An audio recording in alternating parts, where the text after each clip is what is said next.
कौन थी वो? मैं 8 महीने की प्रेग्नेंट थी और अपनी डिलीवरी के लिए अपने मायके गई थी। माँ ने मुझे फोन पर बताया, घर के पीछे की तरफ जो खाली जमीन थी ना, वहां पर एक नया कमरा बनवा लिया है। इतने सालों के बाद जैसे ही अपने घर में कदम रखा, कुछ अलग सा लगा। माँ, ये घर के पीछे की तरफ नया कमरा बनवाने की क्या जरूरत थी? अरे बेटा, घर के पीछे दूर दूर तक खाली जमीन है। तेरे पापा को कई दिनों से लग रहा था कि यहाँ पर एक कमरा बनवा लेंगे तो ताजा हवा मिल जाया करेगी। अब तो ये सब छोड़ और चल जल्दी से दूध पी ले। माँ, मैं थोड़ी देर में पी लूंगी, आप सो जाओ। मैंने दूध का गिलास उठाकर उस खिड़की में रख दिया। पता नहीं कब आंख लग गई। अचानक से खिड़की के पल्लों के खड़कने की तेज आवाज आई। दूध का गिलास धड़ाम से जमीन पर आ गिरा। जमीन पर गिरते ही दूध का रंग लाल हो चुका था। मैंने खिड़की से झांक कर बाहर देखा। चारों तरफ धूप अंधेरा था। उस अंधेरे की तरफ से कुछ आवाजें आ रही थी, जैसे छोटे बच्चे आपस में खिलखिलाकर मस्ती कर रहे हो।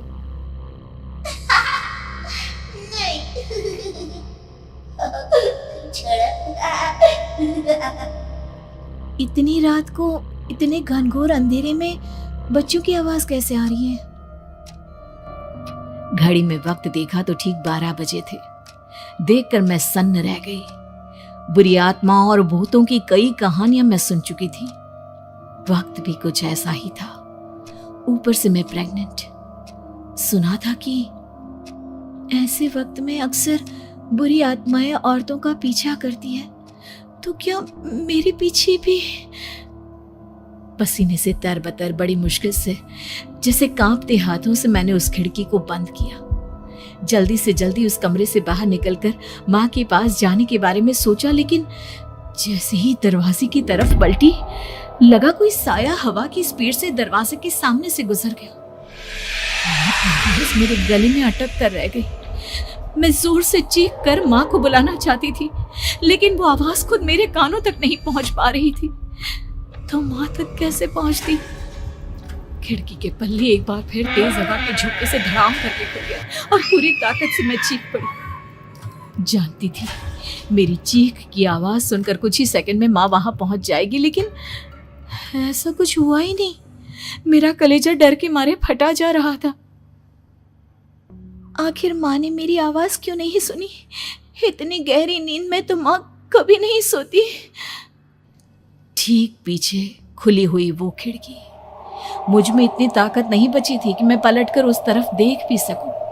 हवा का एक सनसनाता हुआ झोंका उसी वक्त मेरे कानों से आकर टकराया। लगा जैसे किसी ने दबी हुई आवाज में धीरे से मुझसे कहा, चली जाओ यहाँ से। मैंने दोनों हाथ अपने कानों पर रख लिए और एक बार फिर ताकत लगाकर जोर से चीखने की कोशिश की।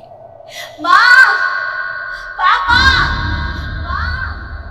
मेरी आवाज उस कमरे की दीवारों से टकराकर वापस मुझे ही सुनाई दे रही थी। जितनी ताकत के साथ मैंने चीखने की कोशिश की थी, कुछ ही देर बाद उससे कहीं ज्यादा तेज और दर्दनाक चीख मुझे सुनाई देने लगी।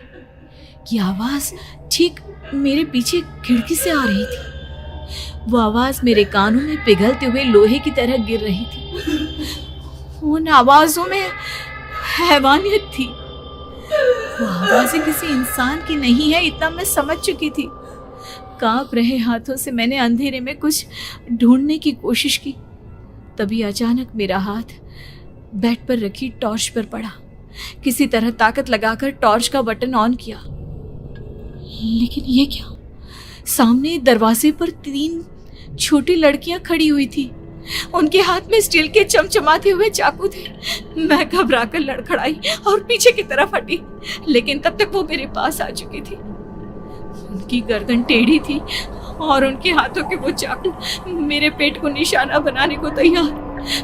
मैं जोर से चीखी, नहीं, छोड़ दो मेरे बच्चे को, मत मारो, मत मारो, छोड़ दो मेरे बच्चे को।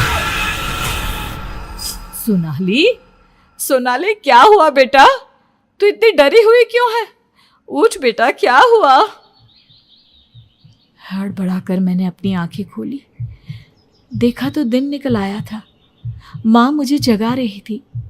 मेरा चेहरा पूरा पसीने से लथपथ था। क्या हुआ बेटा, तुमने कोई बुरा सपना देखा क्या? मैं अभी तक अपने पूरे होश में नहीं थी। वो मेरे बच्चे को मार देगी माँ। वो लड़की मेरे बच्चे को। मैंने घबराकर अपने पेट को छुआ। सब कुछ ठीक था।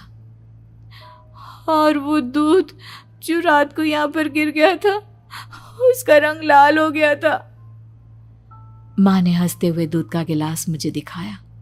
तुमने दूध पिया ही नहीं, पूरा का पूरा ऐसे ही रखा हुआ है।